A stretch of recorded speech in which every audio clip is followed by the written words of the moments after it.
Welcome to episode 6 of Corals Soapbox. We are back. My name's Matt Batten. I'm your host, and I am joined by the legendary Coral Drouyn. Welcome back. I don't know about legendary. That suggests that I might be on my last legs. I plan to be around for a while yet, Matt. But it's good to be back. It's so good to be able to talk to everybody again. Definitely. And it's been over a year. Can you believe that?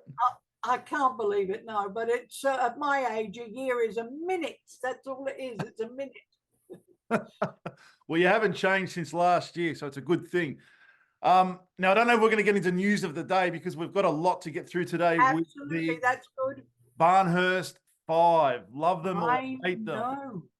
It is a case of love them or hate them. I don't think there's anybody who sits on the fence with the Barnhurst 5. They either say, oh, wow, it was so different that we really love them, or they say, oh, God, it was the worst period of Prisoner ever. And I have to say that I've got a foot in both camps. Really? I take the credit and the blame for them, and I have a foot in both camps because while I think the original idea was really good, I just think that so many things didn't work that after a few weeks I thought, oh, bugger it, this is not what I hoped it would be. And it came right at the end of my reign, if you will. It came, in fact, I think they were still there when I actually left the show. So, I mean, I hope nobody asked me anything about, for example, about Willie coming back, and it should have been Chrissy Latham, because I would never have made Willie have a security company. She would never have got a license to have one in the first place. So I would have said that story is bullshit and it would never have happened. It might have happened with Chrissy Latham because enough time had passed, but it certainly would never have happened with Willie. Yeah. So go for it, guys. Well, if we can just, well, before we get into the fan questions, I want to go back to episode 536, which was written by you. It was a massive episode. It was the flashback episode. So it was the episode we find out that Bea Smith died in a fire and in Barnhurst, and there's prisoners coming the next morning. Now, do you want to know how that whole flashback episode came about? Yeah, because with a flashback episode, you've never seen so many flashbacks in one episode in any TV show. Well, I'll tell you why. I will tell you why, okay? The producer at the time had not renegotiated the contracts on all the people. And so the only people that we had under contract so could legally use were those. I think there were 4 of them in the rec room, weren't there? There were 4 of them talking about the Bea Smith days, and they were the only 4 that were under contract at the time. Wow. I said, how am I supposed to do a show with 4 people? And they said, oh, well, can you do a flashback? And I said, well, we can, but you have to remember, this is pre-computer days, right? Yep. So in order for us to find clips for the flashback, we had to look at every single episode or every single script. We had all 4 of us, me and the 3 storyliners, going through scripts, looking at episodes, saying, oh, what episode was that in? Because you couldn't go to the computer and say episode where Bea bashes somebody. There was no way to do it. Research was all by hand. Wow. So even the scenes that we could actually use, we only had a limited amount of time. When we got this notice, we were already plotting an episode. When we got this notice that you only have 4 characters that you can use in this ep, because they're the only ones who've signed their contracts. If we had filmed it with the other people and they hadn't signed their contract, they then could have said, well, we want $100,000 for that episode, and we would already have shot it. Yep. And Grundy's would have been in deep, deep doo-doo. So I'm going to try and temper the language this time around, guys. So that's how that happened. You mean deep shit? Deep shit. We would have been in deep, deep shit. It was the hardest episode we ever did. Wow. It was virtually impossible because we only had 4 people, and all those 4 people could talk about were the scenes we were going to see. So really all they could talk about was, remember when?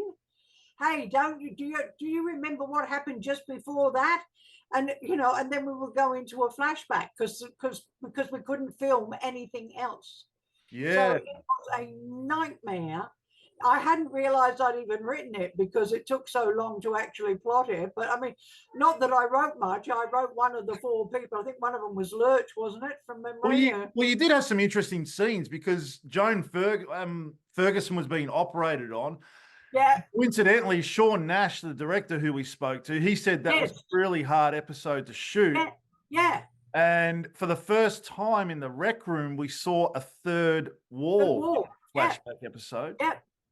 Yeah. So that was the only things we could. Well, the thing is that must have been. Were they in the rec room? Were they?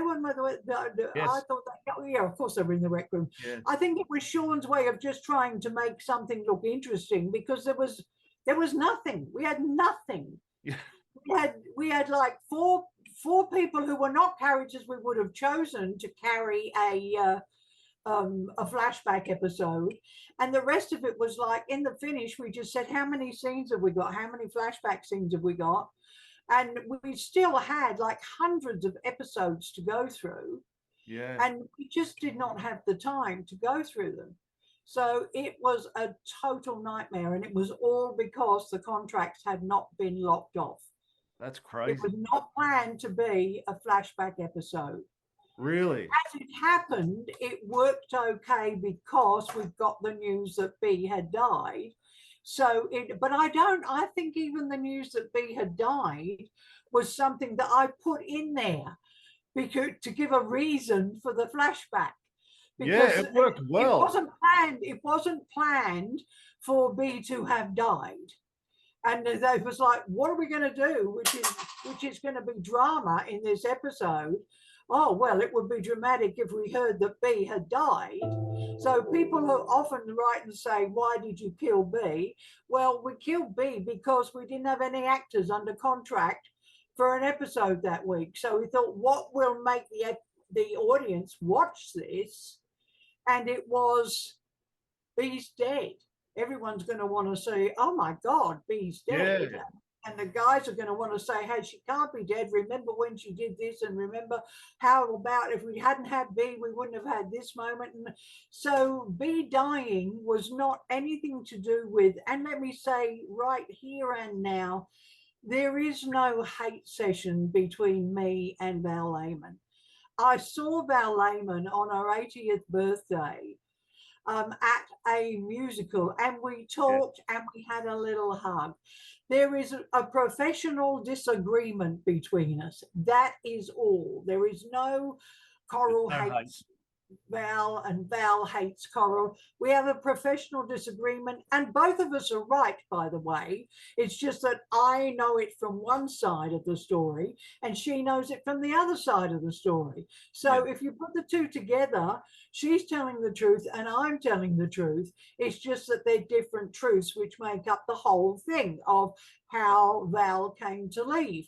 But there's no hate thing. I'll get her to say something nice about Val. I frequently say nice things about Val, and when I don't think Val was very good, I say I don't think she was very good. I think she got lazy towards the end and just was in the habit of doing the same shtick, as we say, over and over.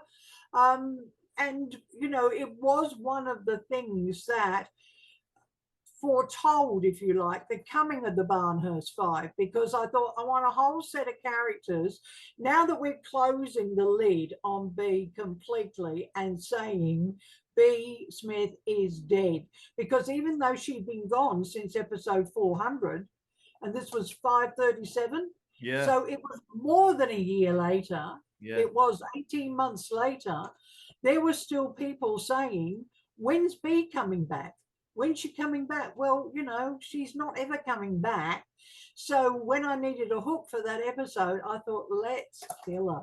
let's just say she's dead. I had to get permission for that. I had to get permission off Grundy's. I had to say to them, are you absolutely certain that you are not ever going to negotiate to come back?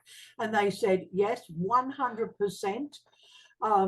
If we did that, we'd then have trouble because we wouldn't pay the lovely Myra, we wouldn't pay her extra money. So since we wouldn't pay Annie Phelan extra money, we can't now renegotiate with Val, because then we'd have Annie Phelan up in arms. And so I said, well, then I have to kill her, because I got four minor characters to play in this episode and nobody else, because your producer has not signed off on the contracts. Well, I've got a theory on the Barnhurst Five, and I'll go over it in a minute because I'm probably wrong. But just before I get to that, what I loved about this episode with the flashback was great, but also at the end of it is it was like a cliffhanger. And you got to think, back then there was no social media, there was no streaming platform, so you had to wait a week to see what was going to happen. Exactly. And I think, look, a lot of people misunderstand the cliffhanger. The cliffhanger is not somebody pointing a gun and saying, what are you going to do now? That's not a cliffhanger, because you know that they're not going to shoot. You know that. You know when you come back, something will happen, but the gun is not going to go off. The person's not going to get shot because you don't shoot the lead actor in your show. So that's not really a cliffhanger.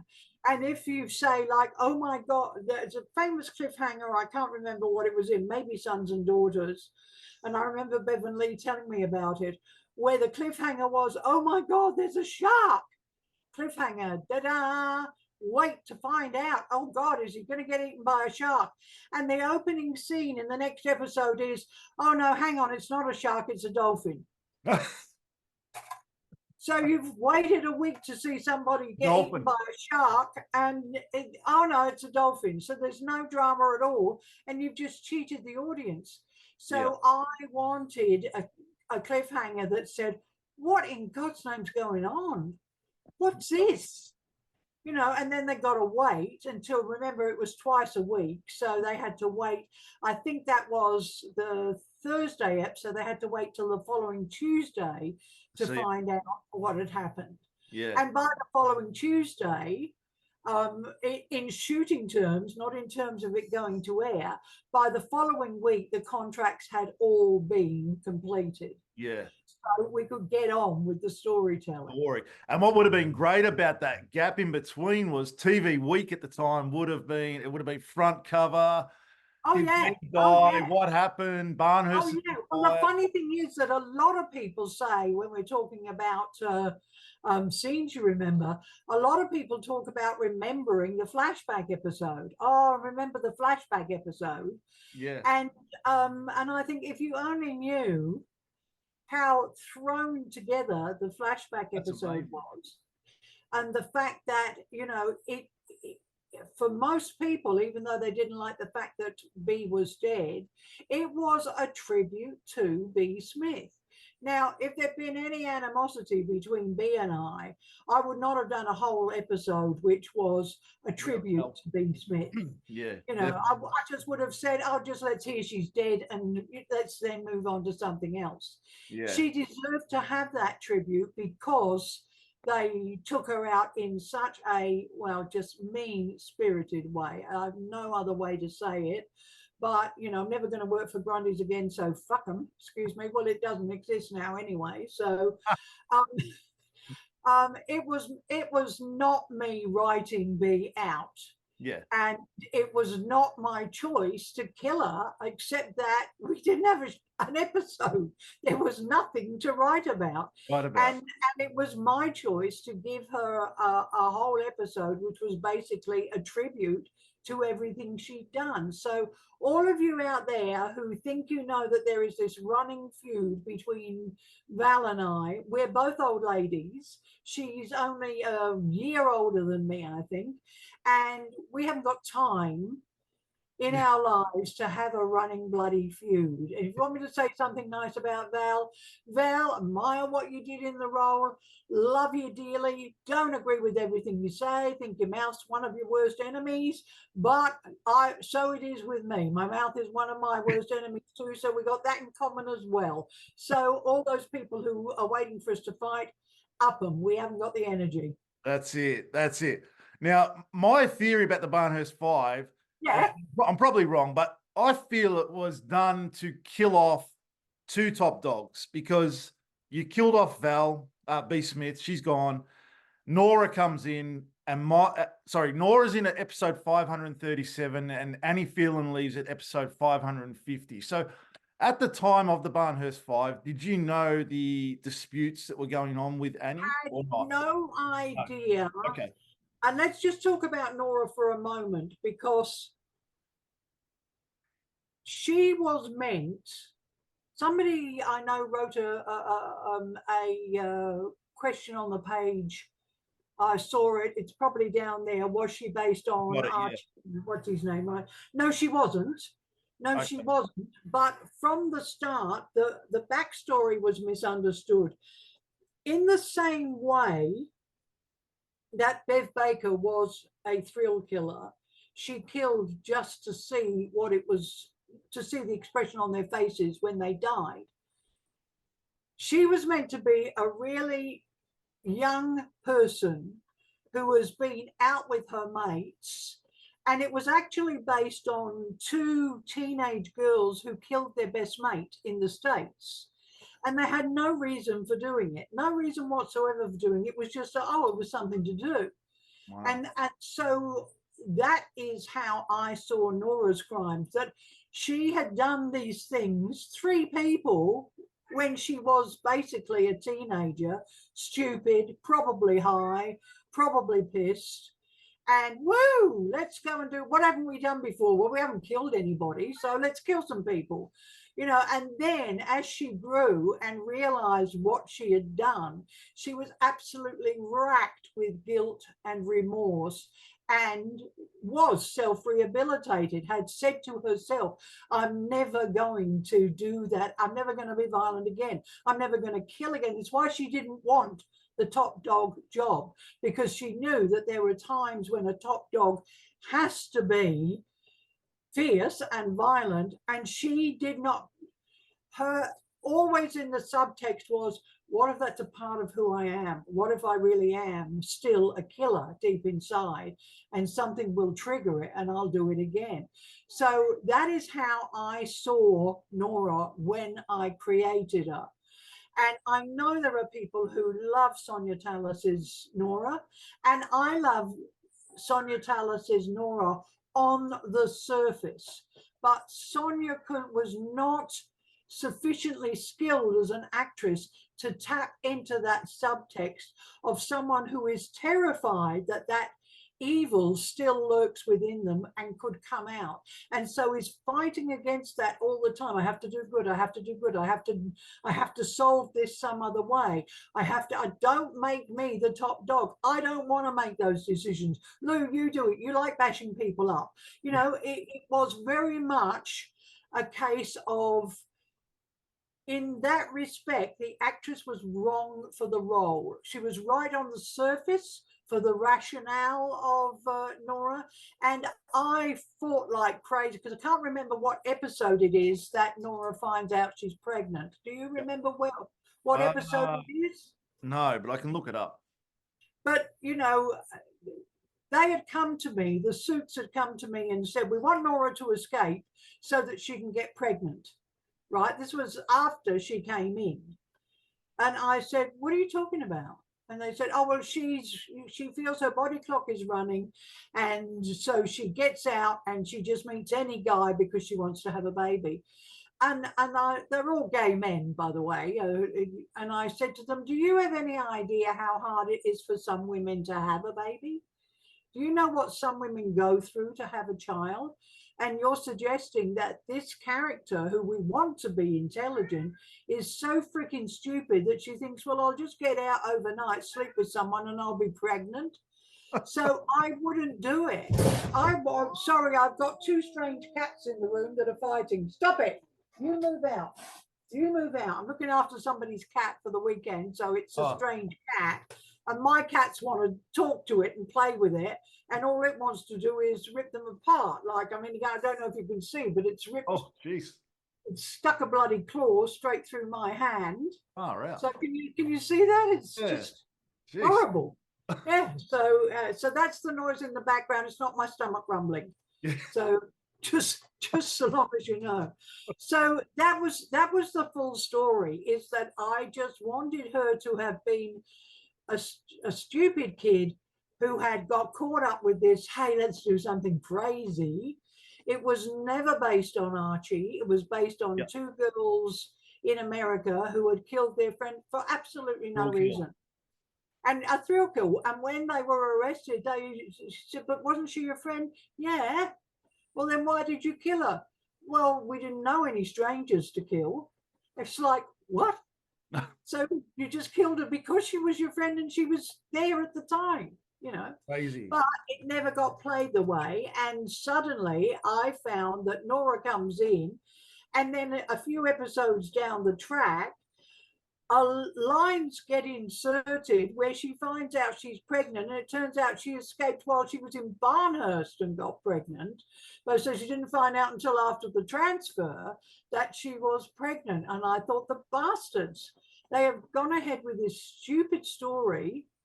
Yeah. And that was really about the time where I got to the point of saying, I'm really kind of done with this now. I don't really want to know where it's going.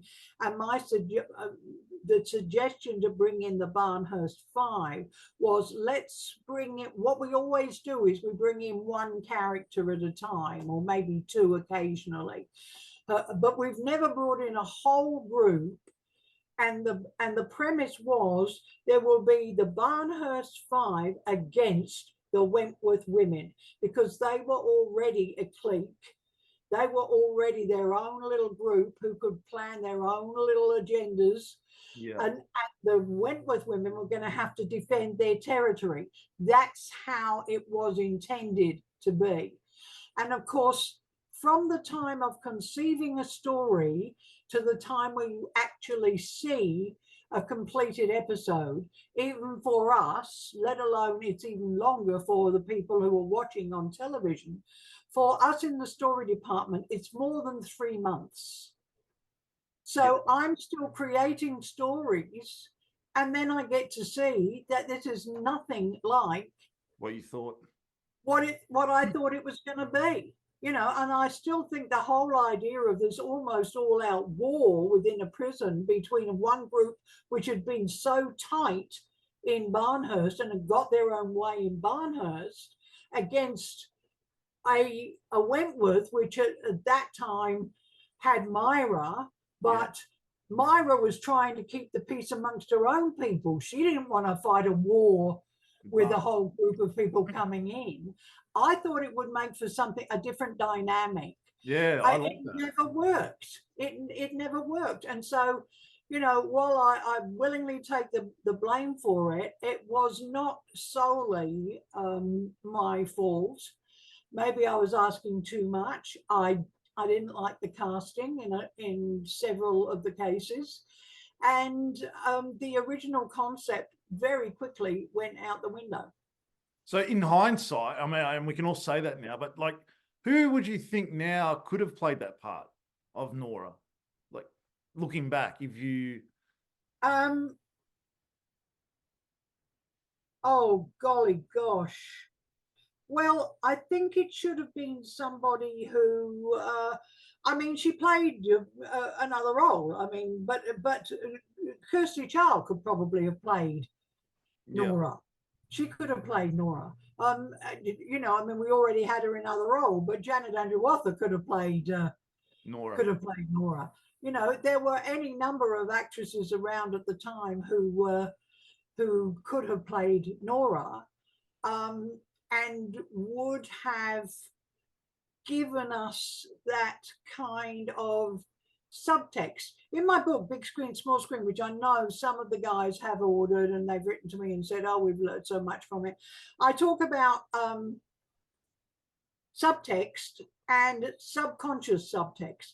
Well, subtext is when somebody is deliberately hiding something from you. There's something going on under the surface. They're not saying what they mean, but they realize they're hiding something, you know. Subconscious subtext is when people do something and they're not aware that they're giving something away.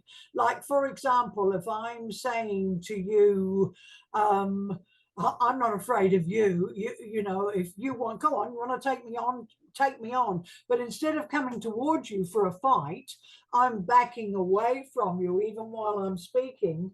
Well, that's subconscious subtext. I'm telling you one thing. I'm not aware that by my body language, I'm telling you something totally different. It's a subconscious reaction to what I'm saying, which I'm not aware of at the time. So, you know, we needed an actress who could understand that. And it's not to Sonia Tullis's detriment. She had been a folk singer and a terrific folk singer. And she was a lovely lady and she could play the good side of Nora, the good Nora. But what I wanted was simmering under the surface all this time, that even she was terrified of what might be within her. Whereas Bev Baker wasn't terrified by what was within her. She relished what was within her. So it just didn't eventuate as the character I conceived.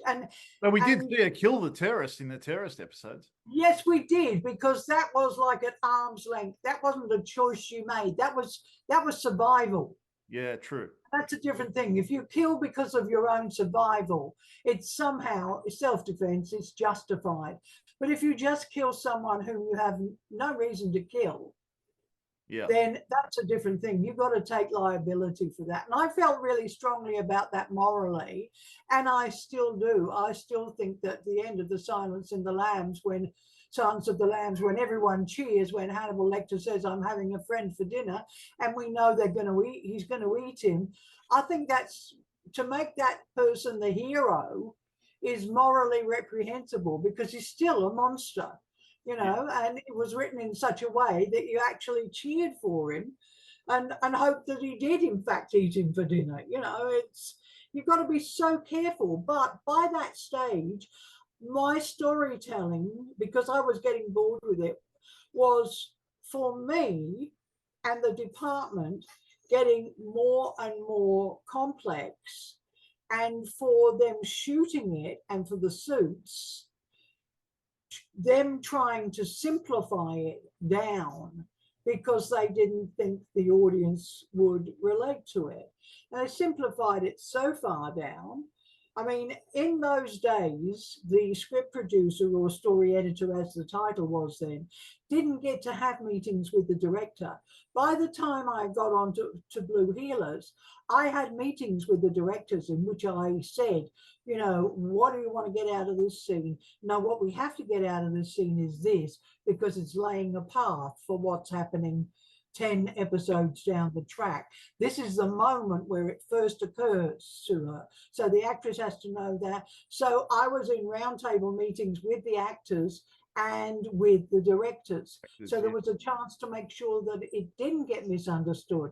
But from the time we conceived the story, most times I didn't even get to read the scripts when they came in. I would have to go up to the editor. Wow. And the editors were Faye Russo, and I can't remember who the second one was at that stage. Oh, I think Kit Oldfield, actually. I had to go up to them and say, this is where this story arc is going. Can you make sure it's covered in the script? Because I never got to see or read most of the scripts. So the 3-month gap between us conceiving the Barnhurst 5 coming in and their stories and us actually seeing what it ended up as on the screen, it was too late. Yeah. Because in that 3 months, they'd already shot another 20 odd episodes. So by the time I saw the impact, my answer was, because you will notice that most of those characters are only in for 26 weeks, 52 episodes. I think they're all in. They're coming in 537 or something, and their last episode's 588. Yeah. As soon as I realized, well, this is never going to work because it's not been set up properly, I said, write them out. Just let's write them out. Let's say, fuck it, go for it and get rid of them. So was that you? Was that from you watching it on the screen after? It was from me watching it on the, well, it was from me seeing the completed ep before it went to air. But we only saw the completed ep 1 or 2 weeks before it went to air. Yep. So there was this long delay where I thought everything was going according to the way it had been set up, and myself and the storyliners were writing it. And then we see it on the screen. I mean, in those days, I never even saw the casting. You know, I never got to see who was cast. I would ask who was cast, and then and they'd say, oh, they've been in it before. And or in those days, you couldn't go online and look up an actor's name. You had 2 great volumes like this, and one was pictures of actors, and one was pictures of actresses, and it was called Showcast.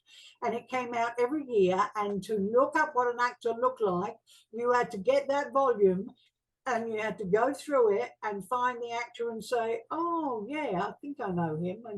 And that's how it works. So I didn't even know who'd been cast. Wow.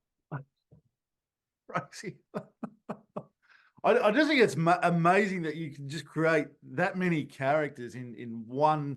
Like, I'm really curious to know, like, what just went through your head? Like, you just created Julie Egbert, Chucky, you created May Collins, Willie Beecham, Nora. I mean, well, the thing was that I wanted 5 totally different personalities so that none of them replicated each other, but that you could imagine if you took all of those personalities and blended them together as a group, you'd get one hell of a, you know, it would really screw with your brain. If you got these 5 working as one entity, it would really screw with your brain. So it was going to be Myra against this sort of super conglomerate, which would have had all these different elements to it.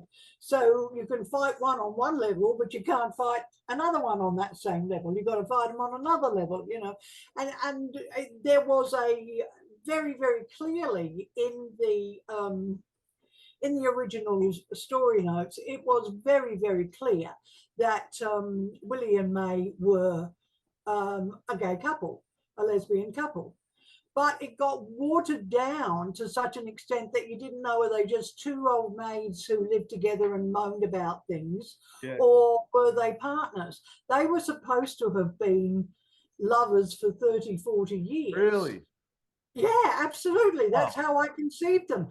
But the Joan Ferguson stories had caused so much fuss and bother because, you know, oh, they've got a lesbian in Prisoner and it's a negative character, it's a freak, blah, blah. And I used to point out that even though I did not create her, Judy was an unbelievably lovable character who was gay and who was a positive influence on everybody. Nobody wanted to hear that. All they wanted to hear was, oh, you know, they're calling lesbians bad people. So they actually backed off from ever saying they had a relationship. I mean, in the early scripts for them were scenes where, you know, May puts her arms around Willie when she's moaning about something, and she says, haven't I always looked after you, darling? Haven't I always been there for you? And we understand totally by the way that Willie puts her arms around May that they're a couple. They were supposed to be a couple. Now, I don't know if you ever thought they were a lesbian. Oh, you know, I'm 100% never crossed my mind.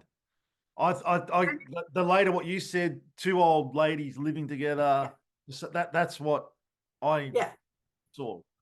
Well, see, for a start, if they were just 2 old ladies living together, I don't believe that Willie would have been under May's influence in that in that manner.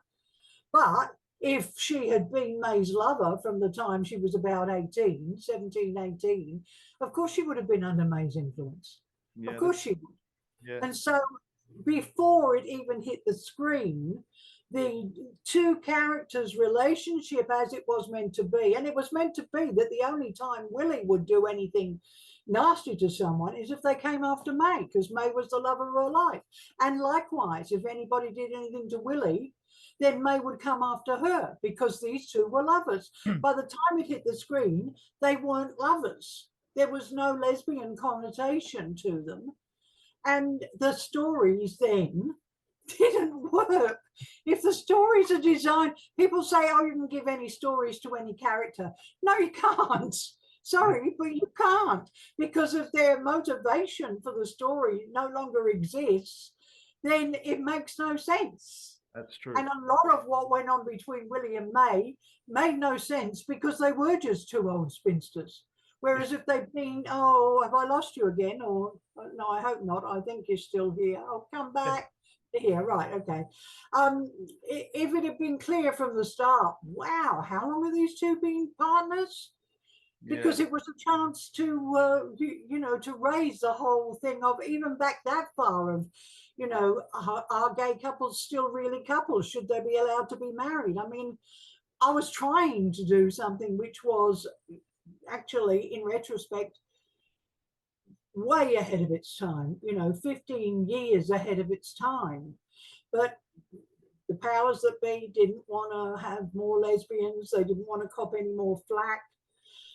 They thought it would damage ratings. So the Barnhurst Five, as far as I was concerned, were dead in the water before they even hit.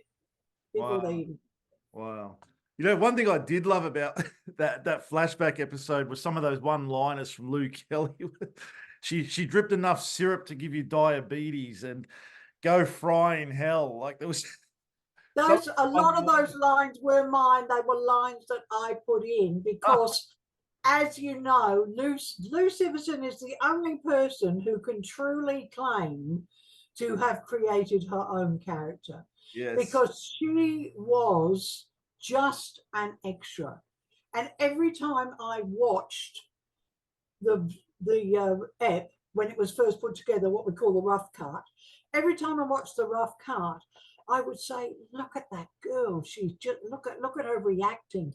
Look at her. I was so impressed with her. And I thought I could go anywhere with her. She can be a smart mouth. She can be a vicious bitch. She could be anything. And she's also attractive enough that she could totally fall under the spell of some guy, some warder. I knew with Louise Siverson, and why still to this day, we don't talk much, but occasionally we email each other. And, if she's doing something new, I'll say, oh, I love that. I really, and she'll say, thank you so much. And she has publicly said, without me and without that character, she would not have had a career. The career stemmed from her playing Lou Kelly.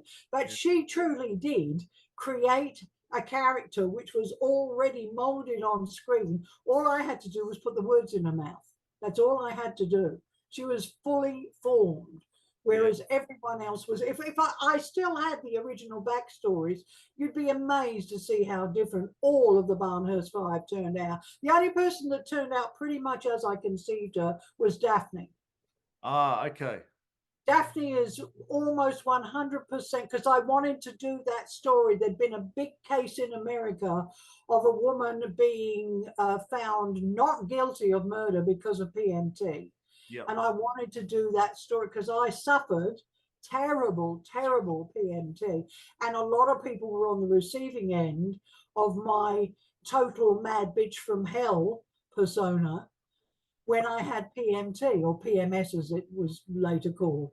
So I wanted to do that story, but I wanted to do it in a girl that was basically pretty dumb, maybe below average intelligence, couldn't figure out anything really for herself. And when she was in her cycle, she was capable of incredible violence. And I still think that was a good story, a really good story. I liked what Deborah Lawrence did with Daphne. She was almost exactly as I had foreseen her. And she played a great officer in the early years too. Yes, and I didn't even know that. Yeah. I did not even know that. But she was one role that was perfectly cast. See, the powers that be, I mean, they would never ever, if I was, I'm actually friends with Peter Pinney now, who was, you know, like the big wigging Grundys at the time, who used to refer to me as that woman, who hated me. We actually love each other now. But to be honest, the powers that be had this idea about, you know, what the audience was. Oh, the audience won't remember the early days. The audience goes in one ear and out the other. It's just 44 minutes of entertainment. That's all. They won't remember it next week. And I had a bit more respect for people than that. I thought, well, I remember things I saw on television 20 years ago. I remember it. And they'd say, oh, yes, but that's you. That's because you're a storyteller. But the ordinary people watching Prisoner, they won't remember. Here we are 40 years later, and they remember. They remember better than I remember. And you couldn't do that with any TV show now, could you? I mean, it just would not work. It wouldn't fly with anyone watching. No, absolutely. You're absolutely right. But it was a different time. And you have to remember that I think it's fair to say that although we'd had a lot of local television shows and some good miniseries, this was the first huge smash hit worldwide Australian television series. Yeah. It was the first. So none of us knew how to handle that. We thought we were writing a show just for Australia. We didn't know that it wouldn't get shown until after it had actually finished. It wouldn't get shown in 47 other countries in the world. We had no idea that was going to happen. If we had, we would have negotiated contracts which gave those of us who were creating it some royalties and some residuals, but we never got a penny. Somebody said to me recently, you must have made millions out of Prisoner. And I've said I made a living wage out of Prisoner. It would be considered a lot of money in this day and age. If you look back, I think by the time they multiply it comes to me being on about, well, I was getting $600 a week to start with, and it went up to $1,000 a week. And they say that's now the equivalent of being 6,000 up to 10,000 a week. But in those days, we got nothing else. In these days, writers get residuals, and writers go on getting residuals forever and ever. I don't get residuals. I get residuals for the episodes I wrote of Blue Healers or Home and Away or whatever, but I get no residuals for the 900 hours of television I actually created. Not a penny. Crazy, nothing. Just my weekly salary and the extra for writing episodes, which at that time was $1,800, and it went up to $2,200 to write an episode of Prisoner. And now it's somewhere between 20 and 25,000 per episode to write an hour. Yeah. Wow. Yeah. So if I was writing Prisoner now, I'd be stinking rich. But no, I'm not stinking rich. Thank you. No residuals. No residuals. I had fun. Yeah, you did. And now we're doing this. And now we're doing this. Yes. And I have my $3.45, please, in food stamps when you send. You're going to get residuals from this. Yeah. But next, I mean, you had a lot going on in those few first episodes with the Barnhurst Five. I mean, Merv Pringle and Joyce Barry were sort of having an affair. Joan Ferguson was in hospital with her brain operation. Now, also, when that episode first aired, which was 537, the Barnhurst Five, at the time, just a side note, Sir Joe Bjelke-Petersen ordered police raids on Queensland abortion clinics across Queensland. Yep. Those laws hadn't changed. It was 1985, the police burst through the doors of the Green Slopes Fertility Control Clinic, one of Queensland's only abortion facilities. And then it became legal on the 3rd of December 2018. That long, but it was all Lord. And now, fighting if those you look at episodes. what we don't have time to talk about, if you look at the United States, it's become illegal again. It's gone back to 1985, where there are riots over abortion rights, and you know, state supreme courts are saying no, you can't do this, you can't do that, and all the inroads that women made, and all of what we tried to do, even in Prisoner, in showing women's rights, have just gone backwards. Yeah. Totally. In the most powerful country in the world, Yeah. when a little country like Australia was trying to move forwards, the greatest country, the most powerful country in the world, I won't say the greatest because I don't think they are, but they're moving backwards. They're moving totally backwards. Yeah. So, you know, you could do those stories again. Now, the first story I ever did in Neighbours was a story about, I can't remember who it was. I'm sure it wasn't Kylie, but it was a story about one of the girl characters looking for an abortion, looking to get an abortion. It was one of the first over 5 episodes, because in those days you wrote the whole week. So I wrote all 5 episodes. 1 week. And it was episodes 16 to 20. So that's how new it was in Neighbours. Channel 7 days. Episode 16 to 20. I can't remember who the characters were. She was looking for an abortion. And they ended up finding a backyard abortionist. Wow. So, you know, I was always... It was Meg that had an abortion in Prisoner, I think, once. Yes, it was, because she was raped. Yes, that's right. And she found out she was pregnant, and because she was a Catholic, she had this moral dilemma, which I love doing moral dilemmas. Most people can say, well, we know it's your story because there's a moral dilemma. Can I do, should I do this? Shouldn't I do this? I love moral dilemmas. You know, Judy, should I kill Hazel, or shouldn't I kill Hazel? If I do that, it'll be this. If I do that, it'll be this. And Meg struggling with herself, because I love inner struggles more than I love outer struggles. Blokes generally like the outer struggles.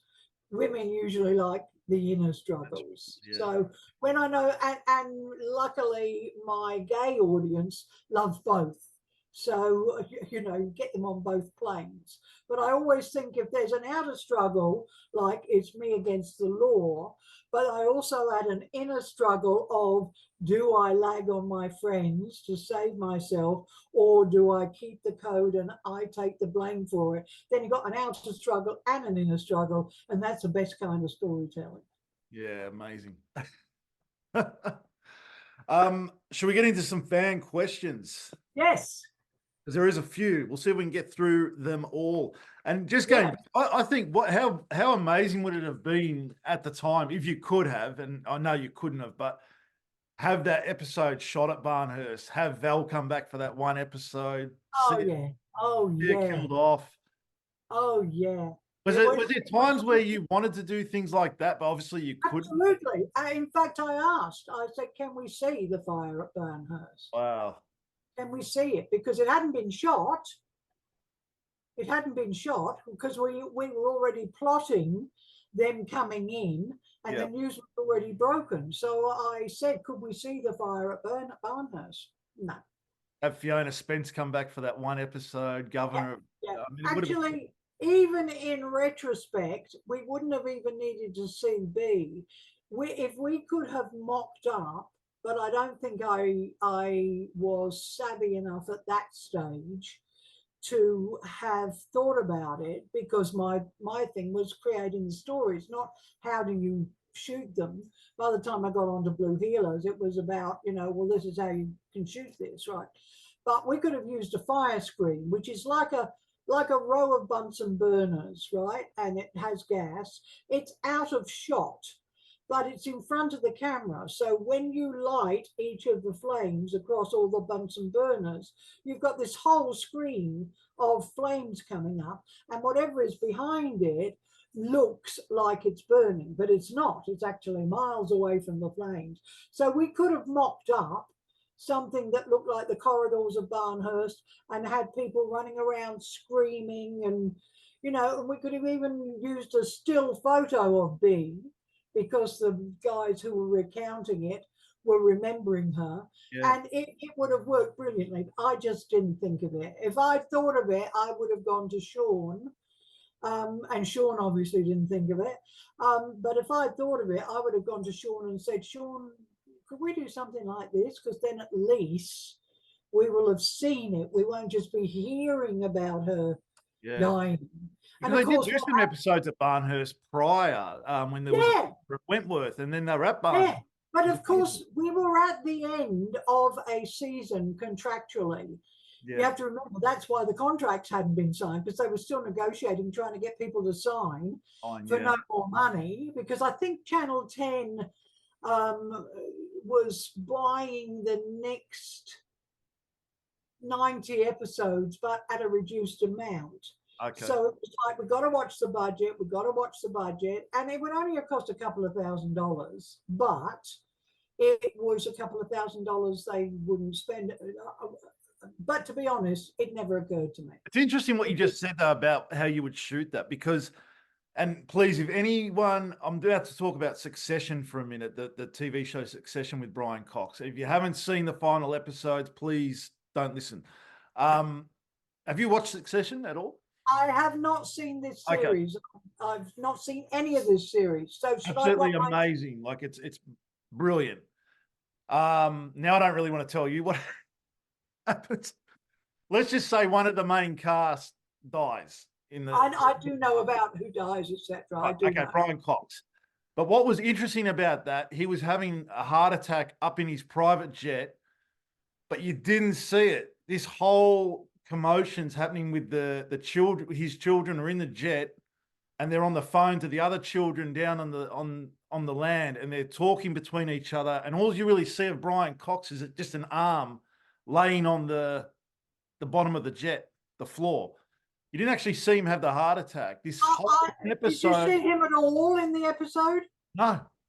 But you see him at the start. Sorry, at the start. You see him at the start. But when he has his heart attack and dies, you don't see him. So this whole death is going on between the two, like the kids talking to each other. So the kids are in the jet. His contract had finished, or he wasn't available for the shoot. And that's why they shot it that way. There was a reason why they shot it well, because I listened to the podcast. It was really fascinating. I'm trying to remember, but it was really interesting, the impact of that death, and you didn't actually see it. Yeah. It was you don't need to see things. Blue Heelers was the top rating show for the whole of its run, 8 years, right? And I don't know if people had actually stopped to think about this, but you never saw the crime. You never saw a single crime committed on Blue Heelers because everything was from the police point of view. So you might see the police arrive and then you see the criminals trying to escape, but you wouldn't see them go in and say, you know, stick them up, this is a holdup or anything like that. You never saw the crime. So if we wanted to see the crime, we had to, like, I think there was one where one of the police women, and it wasn't Maggie, is doing her shopping. And she's just walking past the supermarket or coming out of the supermarket and realizes there's something going on. And so then drops her shopping and says, hold on, a policewoman. But that was the only way we could have the police, have the crime in the show, was to have a policeman in the actual scene seeing the crime.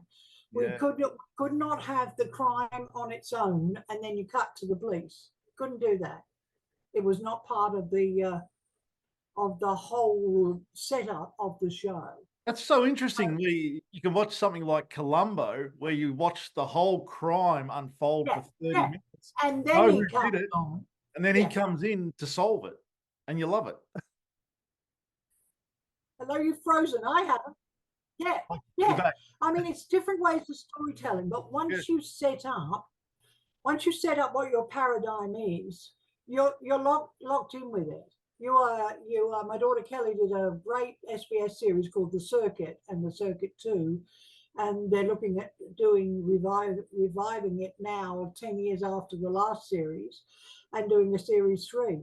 But the thing about that was that because it was about a judge, a circuit judge in an Aboriginal area, so he was dealing with Indigenous cases, you could not go back and see how the case is resolved, because you had to keep moving on with him through the circuit to the next village and the next one and the next one. So you never went back. That was just the way it was set up. You're following the circuit. You're not going back to see what happened to the people you left behind. And some people love it, and some people say, oh, that's been set up so you can have a spin-off series. And some people absolutely hate it because they want to know what happened to these people. But like me, Kelly is a storyteller. She's doing the most beautiful series at the moment for anybody who's got Acorn or the ABC. Her latest show is called Under the Vines, and it's Rebecca Gibney and Charles Edwards, who was in Downton Abbey. And they play two people. She's a very zany Australian would-be socialite type, and he's pretty much a drunkard English lawyer who's disgraced himself in England. And they both, from different sides of the world, inherit a vineyard in New Zealand together. And it's about all the, and that, you keep saying, are they going to get together? Or they're going to, because they like each other, but they keep going off with other people. But it's absolutely delightful, and I'm very, very proud of her. But, that again has a paradigm which you can't move out of. You can't suddenly cut away to Sydney or somewhere and do something there, because it's about this area. And you've got to stay in this area. So, every show has some kind of paradigm, and, you got to stick within it. And that was, now we're getting away. Ask the fan questions. Off topic, we're going to upset people. It's on for freaking hours. I thought we were going to only do an hour this time. We're already over an hour. Go on, ask the questions. All right. John McRobbie, Matt, please pass on my very best wishes to the wonderful Coral. I thoroughly enjoyed these insights into how characters were created for the show and the development for stories. Fantastic to have Soapbox back. So many hours of truly great television to remember and relive. Thank you to all involved. That's just a comment. So, right. Okay, I was going to say, what was the question? No, I'm just giving you praise. Lovely. Now, Joshua Bullmore, is there any reason why May and Nora were watered down to be weakling jokes, as they were supposed to be hard and tough nuts? I think we've actually covered it. I've told you the reasons. Also, add to that the fact that Billie Hammerberg was not well. She was quite ill when she was shooting, and she just did not have the stamina. I mean, she was trying to conserve energy to get through the very long shooting days. She didn't have the stamina to play a real heavy. We didn't know that at the time, because she was a very highly respected actress and lovely, and we knew she would do a good job, but we didn't know she was sick.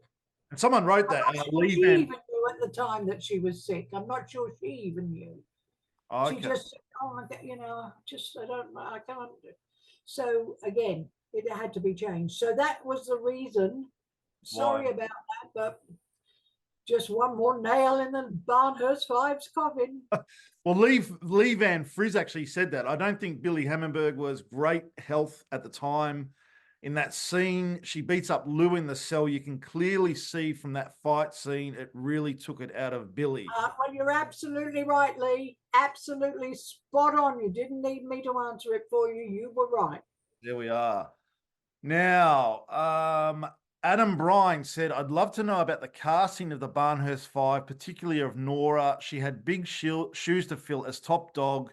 So was that a contributing factor? Well, we've sort of discussed that as well. We have discussed it, yeah. And yes, it was. It absolutely was. I mean, look, you've got to remember that you had an absolute icon in Val Lehman. Love her or hate her, she took over that screen.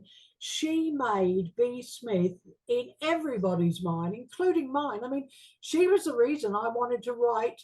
She and Frankie Doyle were the reason I wanted to write Prisoner. I watched the very first episode and said, I want to do that.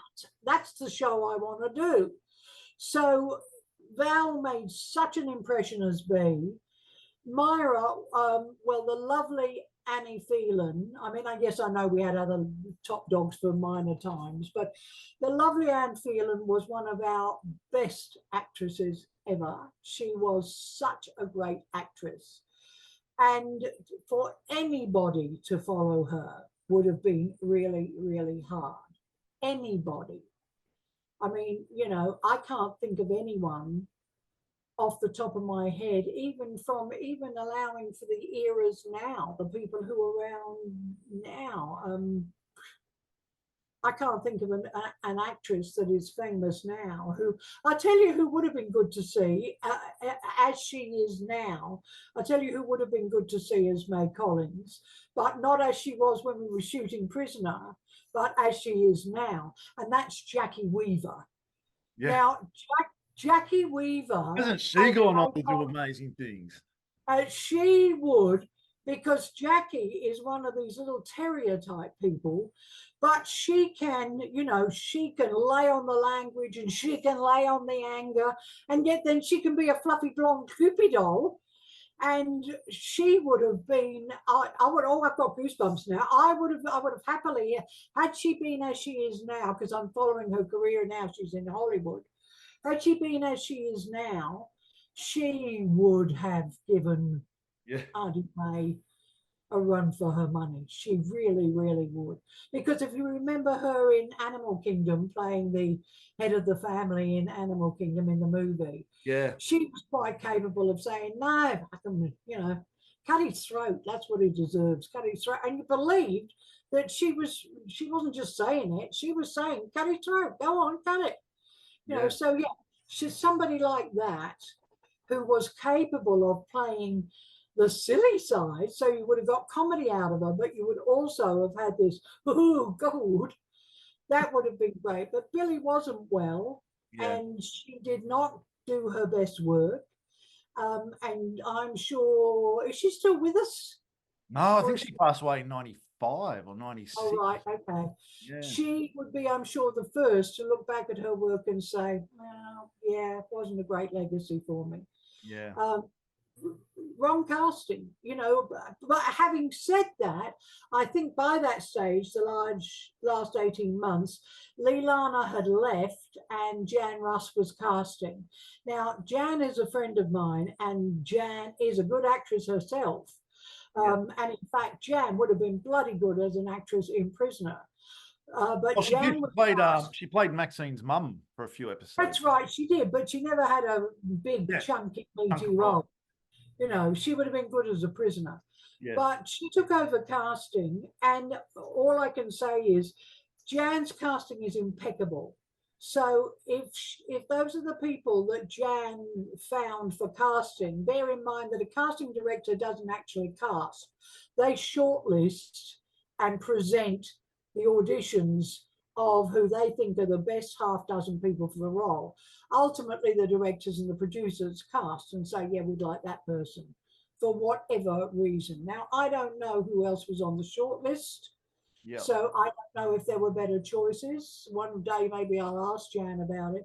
But Jan would certainly have presented the absolute best people she auditioned. No question about that. She would not have presented, oh, this will do, because she's absolutely fastidious. I mean, Jan has made more stars than I've had hot dinners. Yeah. Casting in Neighbours. And, hey, just off topic for a minute, you mentioned Animal Kingdom. Did you ever see the American series they did? No, I've still got it on my list to see. But again, brilliant.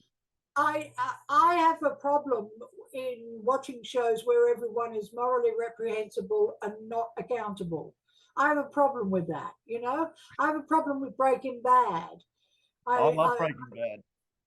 Breaking Bad, I can watch the first series because he's desperate. He needs to make money. He needs to support his family. And I think, oh, moral dilemma. Should I do this? But on the other hand, here's my family and what can I do for them? Moral dilemma, it works brilliantly. But when he gets to the stage where he doesn't need to do it anymore, but he keeps doing it, I think, sorry, but you're an arsehole. You're just an arsehole. You don't have a reason to do this anymore, but you're going to keep doing it, and kids are going to die, and people are going to be hooked, and you're going to make. And there was a scene in Breaking Bad where his wife said to him, "Walt, are we in danger?" And he turned around and said, "I am the danger." Yes, so he knew. He knew exactly what he was doing, and I can't, Kelly has the same problem with it, and she actually had dinner with the guy who created it and asked him. Yeah, and he said it was she said, "Did you not want to redeem him?" And he said, "No, I wanted just for once to have a character that didn't try for redemption, that was bad and just got worse." So Kelly said, "Well, it just goes against the grain of everything I believe, I'm afraid, and you lost me." And he said, "Well, I'm sorry about that, but we still got reruns." Oh, yeah, they're massive. They are massive. I'm just trying to pick out some of the fan questions because we have gone over a lot of it.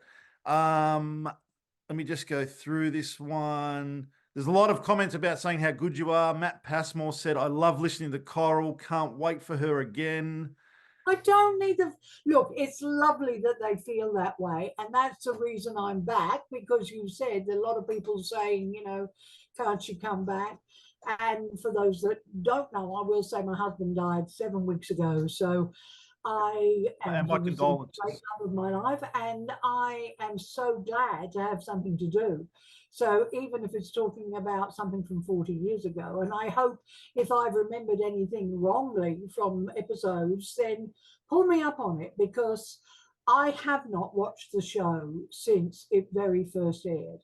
I've not watched a single episode of my stuff since 1981 through to 85. I haven't watched any. Yeah, haven't watched anything. Once you create it, it takes on a life in your head. Yeah. But once it lives and it's finished, it dies and it gets put away with your memories. Yeah. And you don't bring them up every day and look at them and say, "Oh, would I have done that differently?" Because you can't. I don't believe in looking back. I only believe in looking forward. Yeah. So, and that's the reason why. So.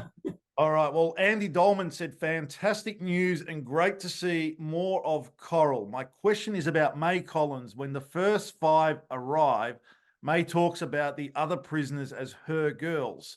Was there any thought that May might be the stronger character amongst the Barnhurst gang?" Absolutely and totally. May would have been. I mean, I wanted everybody to be thinking, what the hell must it have been like at Barnhurst with Bea Smith and May Collins? Because the same battle that I wanted to set up between the Barnhurst Five and Myra, I had envisaged had already happened in Barnhurst. So there were 2 groups in Barnhurst, and May Collins was the top dog of one of those groups. Without question, she would have, that is why she has the line, "My girls," because they answer to me. They don't answer to anybody else, they answer to me. And if you don't like it, Bea Smith, tough shit. There are 5 of us. What do you want to do? You want to take us all on, or do we want to live in peaceful coexistence? And I had imagined that they lived in kind of peaceful coexistence, and that May was kind of smirky about the fact that, hey, Bea might have thought she was in charge, but she's the one who's dead and I'm the one who's here. Yeah. So that "my girls" line was meant to imply that she was a second tier top dog, if you like, in Barnhurst. And she planned to have her own group around her and not follow any of the rules of Wentworth. Yeah. Just follow her own rules that she had made work in Barnhurst. So yes, she would. And if she had been stronger, if Billie had been more fit, and if she had been able to play her more strongly, I think it would have made a world of difference. Yeah. And in that case, Nora would not have become top dog. May would have become top dog. Yeah. Which would have been great. I would have loved to have seen that. Yeah, except unfortunately Billie wasn't. Well, it was either case. I had nowhere to go because neither May nor Nora was working in the way a top dog. I mean, a top dog is an archetype. You can change them. You can say they're doing it for this, or you can say they've got certain qualities that the other one didn't have. But underneath, a top dog is an archetype. It has to be someone with tremendous charisma who's capable of talking the other women into following her, but is prepared if they don't to bash them as a last resort to bring them into line. And so you're dealing with a set of qualities that are pretty much set. And to make Nora different was to add to her own fear of what she might do if she was pushed, which never happened. So you ended up with a wishy-washy top dog who almost looked like a missionary at times. That's true. Where did the idea for Daphne come with the plants? I found that fascinating. It was just a whole thing of that there's, because I had known some people with special needs, I suppose. And I have a special needs grandchild, and she absolutely adores planting things, cutting flowers. And so the thing with the plants was to give her the chance to work in the garden, so that if she had outbursts under her PMS, we had plans for her to totally destroy a garden that she made so beautiful, and then she trashes it. And if you remember, one of the episodes, which ended up as being the silliest episode we ever did, but in terms of how shows are done now, would have been a masterpiece, was the story of the gun. Daphne's digging in the garden and she finds a gun. Who planted the gun? We don't know. She doesn't know. What's she going to do with it? She takes it inside. It gets passed around. Holy shit, are the screws going to find it? Now we will give it a title, A Day in the Life of a Gun. It would be a Joss Whedon episode of something, and it would be called A Day in the Life of a Gun. It might even be musical, and they all sing songs to the gun, and maybe the gun sings as well, who knows. But when we plotted it, then we saw, well, how the hell are we going to end it? And we said, well, there's only one way to end it. It's Daphne. Daphne's going to go, duh, what'll I do? Well, I know, I'll put it back. And she does. She goes back out in the garden and buries it again. Now, that would be considered quite daring storytelling even today. But at that time, it was like, what is this load of crap? Yeah. What's it got to do with Prisoner? But we had planned to use, I never set something up unless it was planned to be used. I mean, I set up the garden shed because I knew when Cass was in, that there were lethal weapons in any garden shed. There were picks, there were hoes, there were forks, there were spades. And so we had to have a garden shed. If Daphne worked in the garden and made beautiful flower beds, it gave us opportunities for her to do things. Maybe because she's a bit thick, she plants poison and doesn't realize it's poison, or maybe she loses her shit completely and destroys the garden, and or maybe she has a secret crush on someone. She doesn't want them to know who it is, but they know who it is because there'd be little bunches of flowers keep appearing. And she's saying, oh, I don't know who could have done that. I mean, there were all kinds of setting a background for her to work in meant there were places for us to go with the character, which were gentle places, so that then when we had the explosions, it would come in somewhere where we didn't expect it to happen. Yeah. I mean, had she been in a PMS mode when she found that gun, And we did talk about doing it, that her period starts and she keeps the gun and she uses the gun to have a massacre and say, who do we want to get rid of? Let Daphne shoot half a dozen of them. And she gets off it because of her PMS. Yeah. There was a question. There was a question here, and I'm trying to find it about. So Kirsty Childs had obviously, who played Willie, had a few parts in Prisoner. Daphne Graham, Deborah Lawrence, she had a few parts in Prisoner. Yeah. And there was a lot of cast members that had. I mean, Will Juma had 8 parts in Prisoner. Yeah. So obviously, but you didn't know at the time because there was no, like you said, there was no liaison between casting and the creative, the writing department. There was no liaison, but also there was this history, I guess, if you like, of believing that the audience wouldn't remember. Yeah. No, the audience won't remember. Well, the audience does remember. And so when Myra came back in, they said, oh, we've seen her before with such and such. Oh, no, but she's a different character now. But the audience saying, you know, who is, and the audience still says, because the audience binges now. You know, I mean, it's not unknown for Prisoner fans to sit down for a weekend and play 50 episodes in a weekend. Yeah. And so therefore they can see something that happened in episode 1 and say, that's a person who in the episode 50, they can say that's a person who played that in episode 1. Well, Grundy's never believed that would happen. We had no precedent for it. Yeah. There was no precedent for it. I think the worst one was Gerda Nicholson playing an officer at Barnhurst earlier on, and then a governor, which I think she was great. I love Gerda. I think she was. She was a wonderful actress. Yeah. I did not know, because you have to remember, I was not involved with the first year of the show. I saw the eps. I saw the eps of the first 16, and then there was a break here to air, and I didn't watch when they shot it, the extra episodes. And then roundabout, I think my first episode, one of the lovelies on the board came up with what they thought was my first episode, but no, it wasn't. It was Daphne out on work experience.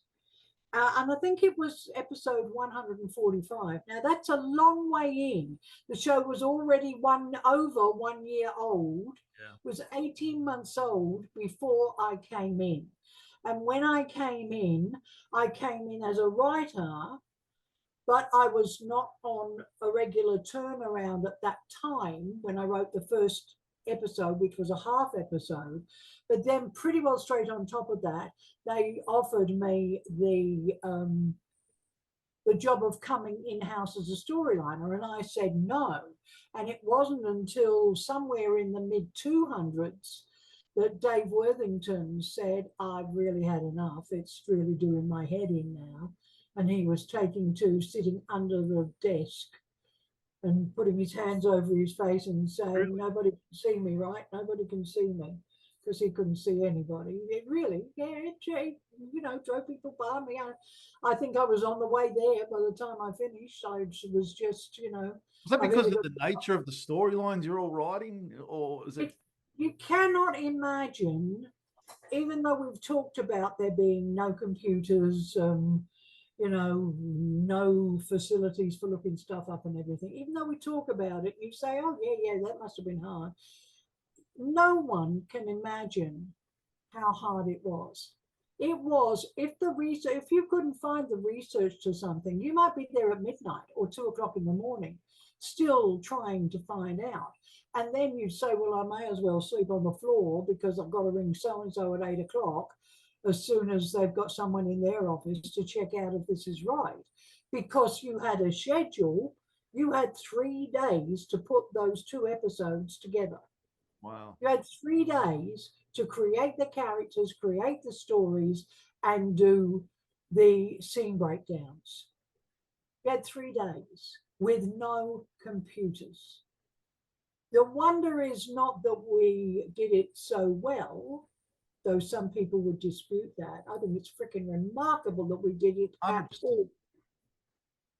It's unbelievable that we did it at all. They talk about shows in America, and they talk about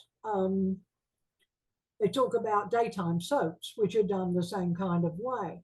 But in daytime soaps, you don't have elaborate storylines. You have silly, crazy, someone walks through the door and goes, oh, and everything is written on cue cards for the actors to say, because they say, we don't have time to learn the scripts. So everything was on cue cards for them to say. And very often the writers were down in the studio writing a new line, and they could do that because all the guys had the camera had to do was hold up the card, and all the actor had to do was read the line. Wow. And if you watch those soap operas from America, like Early Days of Our Lives and stuff like that, it was pretty crap.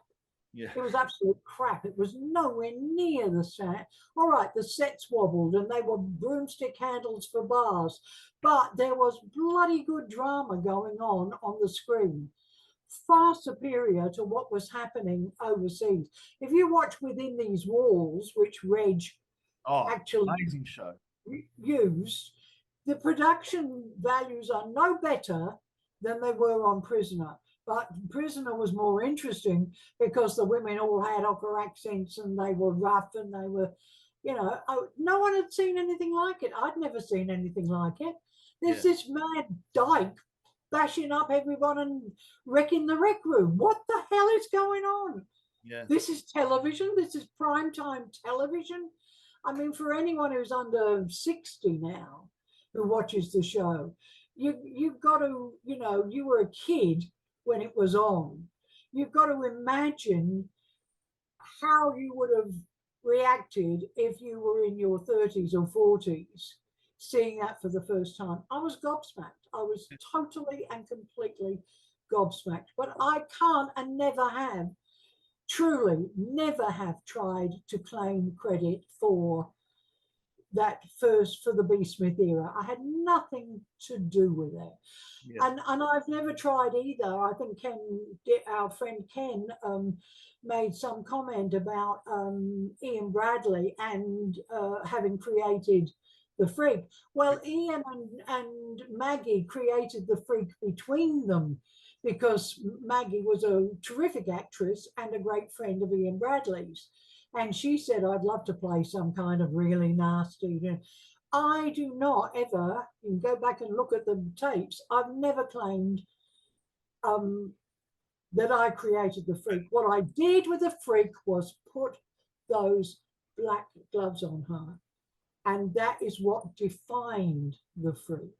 Yes. That is what defined her in everybody's mind, that when she put those black gloves on, she was going to hurt somebody. And so in that respect, I defined the freak by putting those black gloves on her. And I think I've told the story on here before. I'd been watching an old English war movie, which I can't remember what it was called, with two English actors called Peter Van Eyck and Anton Diffring. And I think Anton was one of the first Draculas on the film. And Peter Van Eyck had picked up, and he was very, very good looking, not at all menacing looking, but he was a Gestapo agent. And he says, oh, well, time to go to work. And he puts the black gloves on. And still, just now, I got a shiver down my spine when I said it. It was the most scary thing I had. Oh, God, I got goosebumps. It was the most scary thing I have ever seen. You didn't see him do anything, but you saw him put these gloves on, and your imagination just went, pow! And so that's what I did with the freak. Put a pair of black gloves on her, which I nicked from the idea from an English movie. Amazing. So, but I didn't create it. Yeah. Wish I had, but I didn't. Our friend M. Fripp, who's been a massive supporter. Oh, yeah, she's brilliant. She's absolutely brilliant. Said regarding Nora Flynn, at the point after a miscarriage, it almost felt as though Flynn of the Outback was returning. But shortly after Reb came back, while Reb also began to revert to her old self, I was wondering if Nora's return to her former self storyline was transposed across to Reb. Was there ever a time when it was mooted that Nora would revert to her crueler self? Well, let me tell you that by the time, because I read M's comment on the board, I had gone, I had left. So I did have a plan for Nora to lose it again, and whether they then decided, oh no, we can't do it because it won't work with Nora because we've been seeing her as this. But I never had a plan to transpose that story over to Red. Whether when I left, they decided to take the story, because if I tell you there were 3 months between us plotting and us seeing a rough cut, there is a month before us plotting when I'm working on stories. Yep. So I was working on stories right into the early 600s. But I left, I think, round about 592, something like that. I think my last episode was around 592. So it actually, at the time of 592 being shot,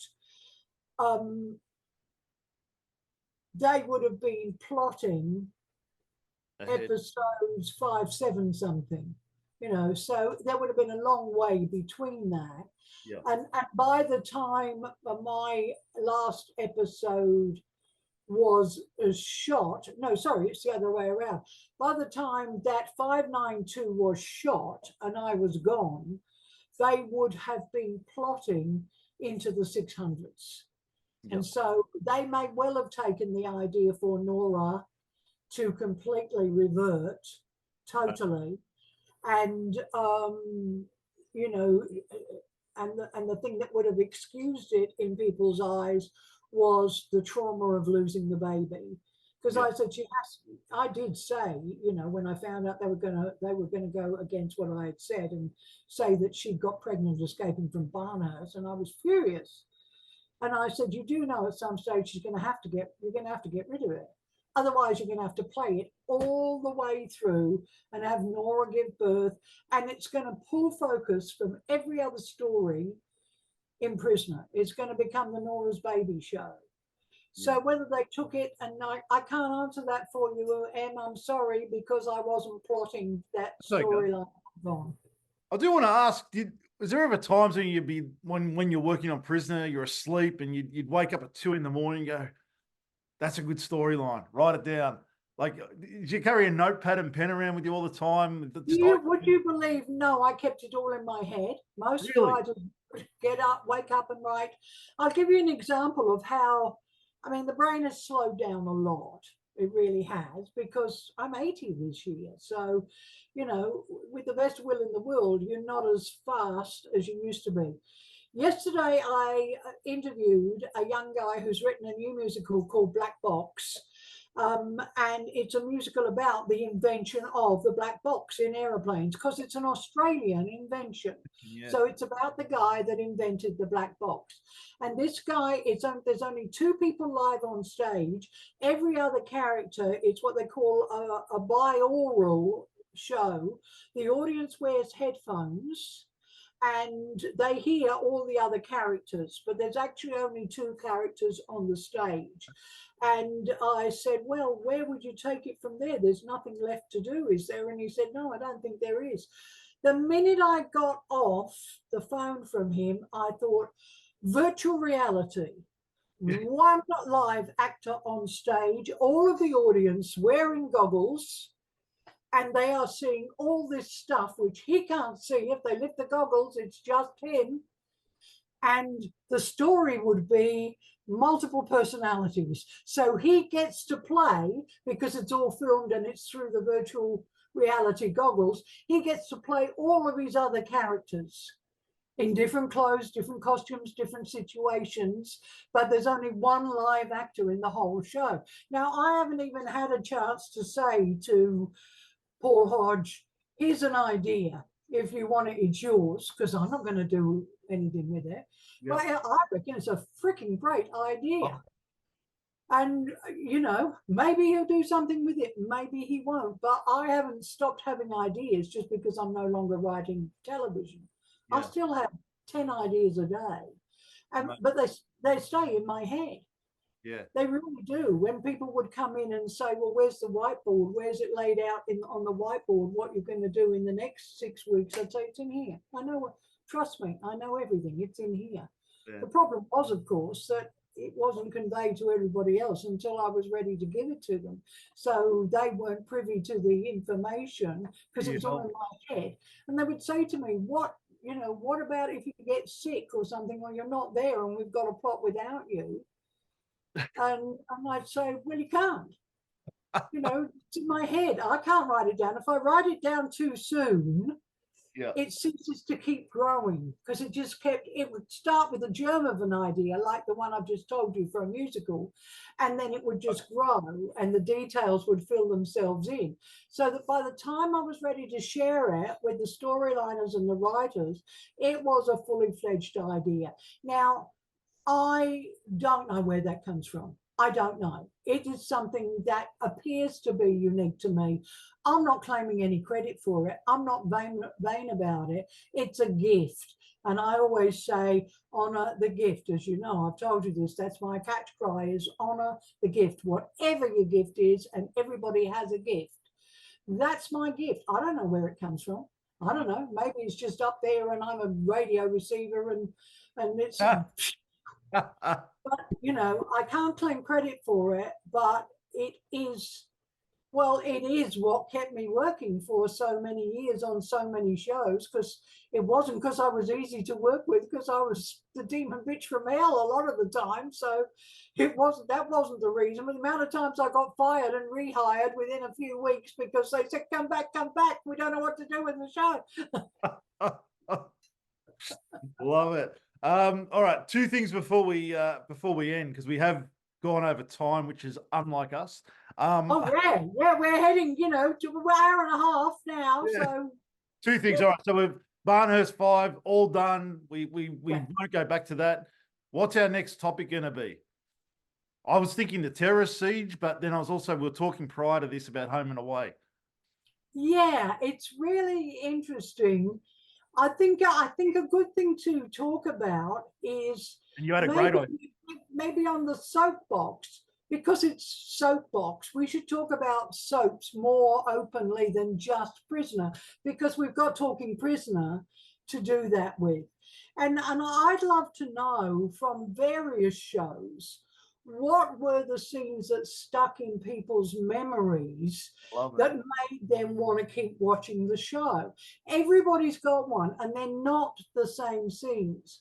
In a country practice, it's Molly dying. Most people would say, oh, it was Molly dying made us watch a country practice. In Home and Away, a lot of people will say it's where Angie got her comeuppance and did the walk of shame between all the kids after she'd cried rape. In other shows, in Blue Heelers, it's Maggie Doyle's death, which I am responsible for, so we can talk about that. But it would be really interesting to talk about what defines a show in the viewers. I'd love to know what viewers of other shows, as well as just Prisoner, because obviously a lot of them watched other shows as well as Prisoner. So it would be great if everyone could send in a scene which they really loved about their favorite show, whatever it was. And what I will do is, if you do it quickly enough, then I will go through those scenes. I'll look them up online. And if they weren't ones I created, I will tell you why you have that scene in your head and you can't get it out, and why it's your favorite, what it was about that scene that has stayed with you all these years. And I think that'd be a bit of an interesting change, John. Amazing. No, we'll do that. And I'll put the post up tomorrow on Facebook. So put the post up, and everybody do write in and tell me, say the ones, they have to be Australian shows. They can't be American shows. Australian shows. I don't even care if it's about Mr. Squiggle. I can tell you why Mr. Squiggle worked. But actually, Mr. Squiggle, just on Mr. Squiggle, all his daughter, what was his name? The guy that created it. His daughter has just put everything into the museum. Yes, yeah. All the props. Yeah, absolutely. Next time I come down to Melbourne, I'm going to go and see it. Me too. Absolutely, absolutely. My kids grew up with Mr. Squiggle. So yeah, all shows, all Australian TV. All shows, all drama shows. Let's stipulate that. All drama shows. So you can take it from any drama shows you like, specify one scene, the scene where so-and-so did such and such to so-and-so. Love it. And from there, we'll talk about what made it work, why it's made such an impact that you remember it 10 years later, 20 years later, 30 years later, 40 years later. Can I pick a scene from Arcade? 5 years later. God. Can I pick a scene from Arcade? You can pick a scene from Arcade. You can. Is there a scene from Arcade you actually remember?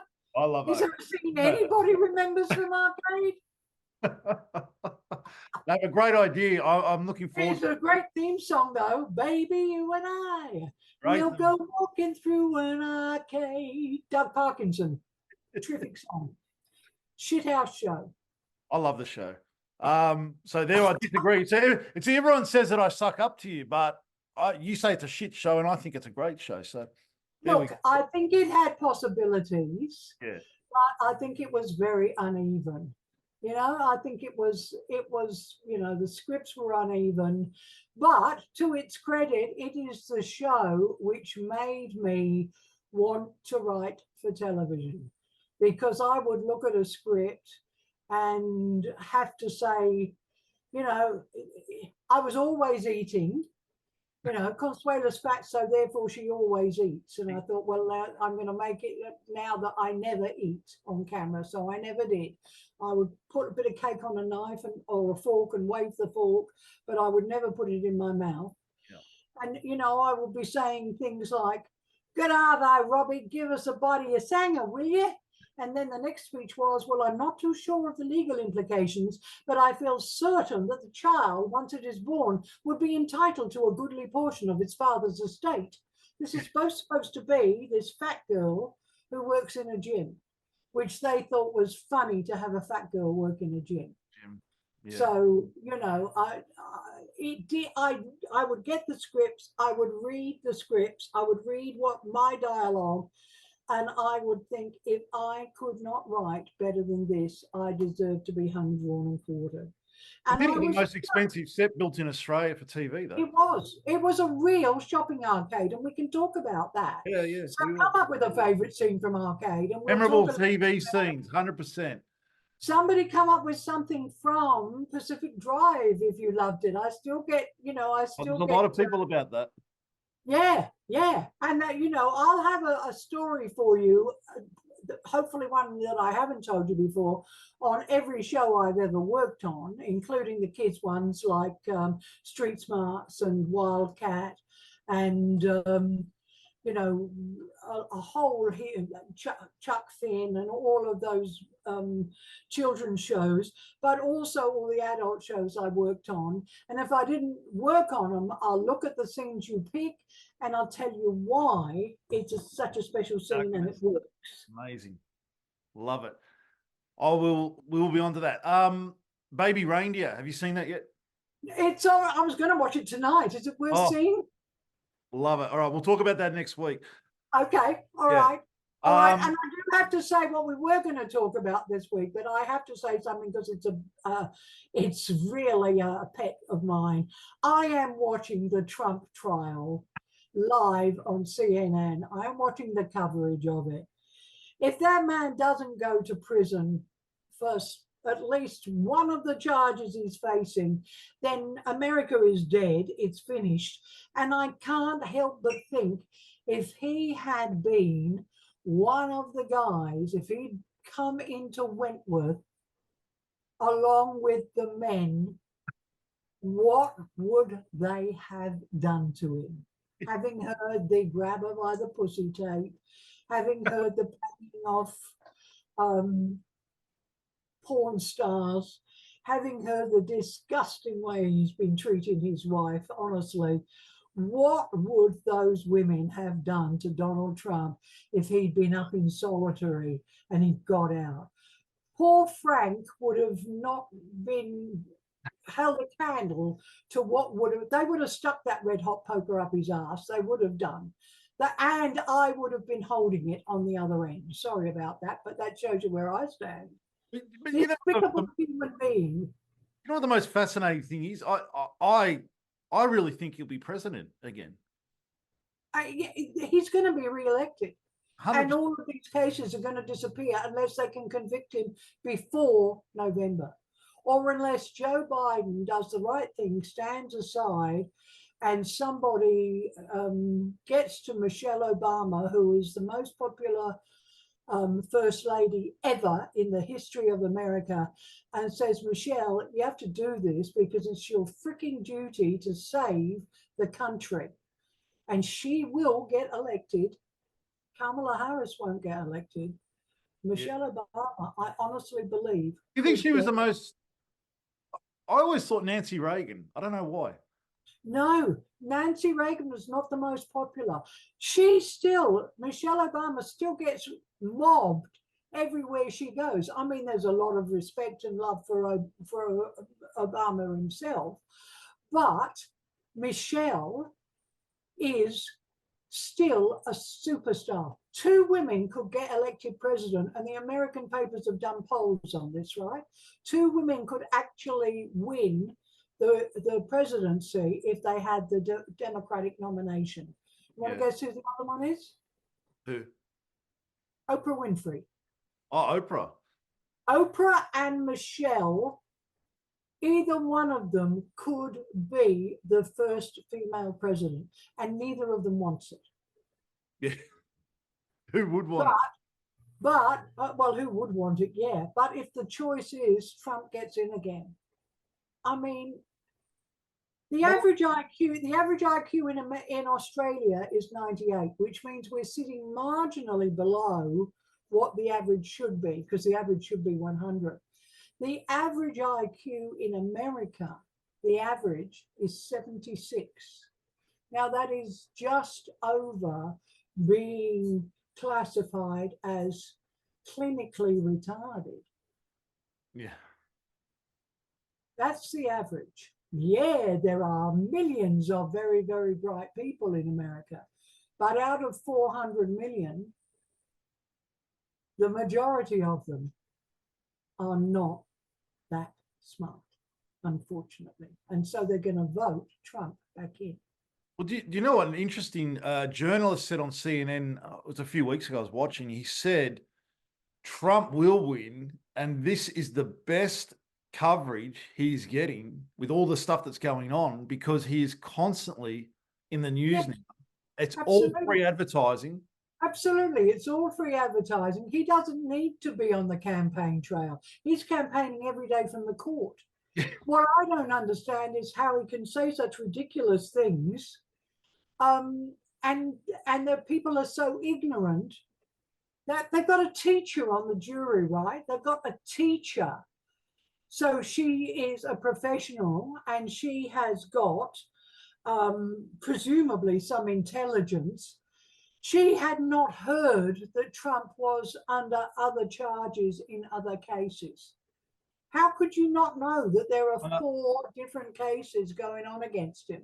Don't you ever look at the news, or do you only ever look at whatever it's called, Fox? And I just. But how could you be? How could you be a jury member for him though? Like honestly, how could you be on that jury and not have made up your mind? Well, the simple answer is, unless you are cretinous, you couldn't. Yeah. And if you are cretinous, the chances are you're going to support Trump. Yeah. Somewhere, if there is a God in heaven, and even if there isn't, even if there's just a universe that has karma, he will get his comeuppance somewhere. I just hope at 80, I live long enough to see it. But you know what I think he's going to do? If he loses the election, which means that all of the trials will go ahead, and he will be found guilty in one of them, and in several of them, he has no protection against going to prison, he will up sticks and go somewhere in that private jet and start over again. with as much money as he can con out of his followers. I was thinking about that the other day. How does he, if he's in jail, like the Secret Service, do they have to go in with him? Well, the law in America is such that if you are a prisoner, if you've been convicted of a felony, and if you are in prison, you can't vote. You lose the right to vote, but you don't lose the right to be president. Why? Because no one ever thought when they made the Constitution that any president would break the law and end up in prison. That's why it isn't in the Constitution. So because it isn't in the Constitution, they're saying, oh, we can still be president if he's in prison. What? Putin's going to come and visit him in prison? Yeah. Give me a break. He just got elected for the next 20 years, didn't he, Putin? Yes, and that is the first thing Trump will do. He will do away with the 4-year electoral term, and it will be 10-year terms, and the elections will be fixed every 10 years to make sure he and whatever is left of the family that still support him, because Ivanka is the smart one, but you don't see her around anymore. She hasn't been in the public eye since 2020. Yeah, it's crazy. She has not been around. So that's it for this one. There we go. All right, before we wrap up, so please, we'll post the announcement tomorrow about the TV's most memorable moments and list your favorite scenes that stuck in your head. Yeah. And it's been an absolute pleasure to see you. I'm glad we're back. It's been a pleasure for me. I hope people have enjoyed it. We're still going to get the naysayers, the one with the strange name, who's going to say I ruined Prisoner, and all I can say to them is I let them get to me last time, but not this time. You did let them get to you. I love what we do. I enjoy it. I enjoy these conversations. So do I. We're having fun. We hope you're having fun too. And we'll be back regularly. Definitely. That was episode 6 of Corals Soapbox. Please to help us, like and subscribe to the YouTube channel and share these interviews everywhere you can. And this podcast and episode will also be available across all podcast platforms. So give us a like, give us a share, and make sure you let's make it the #1 podcast for this year. Yeah, we can get it there. That would be cool. #1. Why not? Definitely. Enjoy your Friday evening. Whatever you're going to do tonight. I'm planning on watching Baby Reindeer. It truly is on my list. It's on my save to watch list, and I was planning on watching it.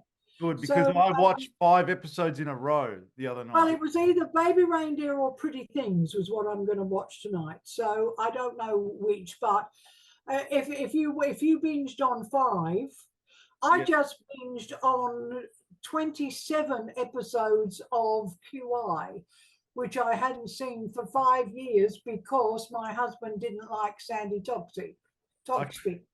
So he liked Stephen Fry, and when Stephen Fry left, he decided never to watch QI again. So I just binged on 5 whole series of it. Well, I hope you do Baby Reindeer tonight, because I'd love to chat to you. Okay, all right. It'll be Baby Reindeer. By the time I finish watching, it'll be a grown-up reindeer and it'll have a red nose, but it doesn't matter. See you, Matt. See you, everybody. See you. Bye. Bye. I used to give her roses. I wish I could again. But that was on the outside, and things were different then. We'd build our world together, sharing all the love we'd known, till I had to face the nightmare, waking up alone. On the inside the sun still shines, and the rain falls down, but the sun and rain are prisoners too. When morning comes around,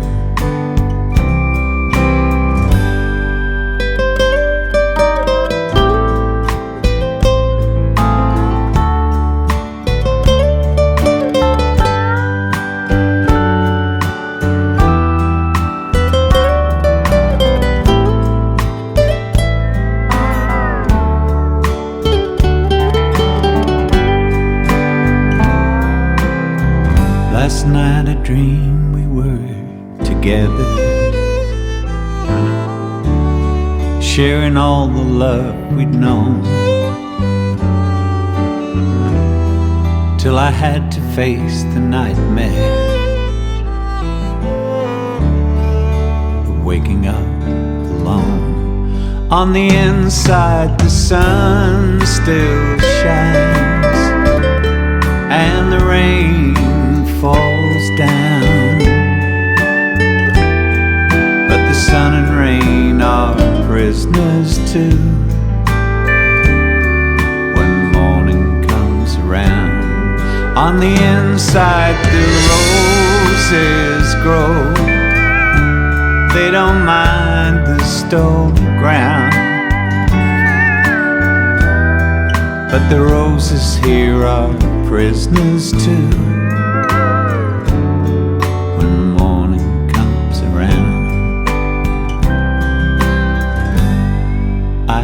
To give her roses, I wish I could again, but that was on the outside, and things were different then.